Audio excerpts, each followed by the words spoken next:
ইউনূস সাহেব নোবেল পাওয়ার পরেই উনি এই দুই নেতা আওয়ামী লীগ বিএনপিকে বিদায় করে দিয়ে উনি গত টার্মে আপনারা জানেন উনি প্রধানমন্ত্রী হইতে চাইছিলেন। এইবারও উনি ষড়যন্ত্র করে আবারও উনি প্রধানমন্ত্রী হইতে চান।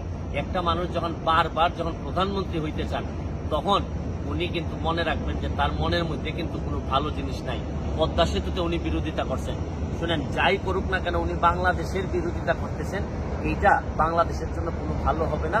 এবং উনি যত বড় নোবেল বিজয়ী হন না কেন, নিজের দেশের বিরোধিতা করে আমার মনে হয় উনি কোনোদিন মানুষের মনে জায়গা নিতে পারবেন না। এই জন্য সর্বশেষে একটা কথা বলতে চাই, দুঃসময়ে দাঁড়ানোই কিন্তু বঙ্গবন্ধুর আদর্শের সৈনিকের কাজ। আমি মাননীয় প্রধানমন্ত্রী জননেত্রী শেখ হাসিনাকে বলবো, বহুত যুদ্ধ জয় করে আপনি আসছেন। 21 গ্রেনেড হামলার মতো এই হামলা থেকে আপনি বেঁচে আসছেন।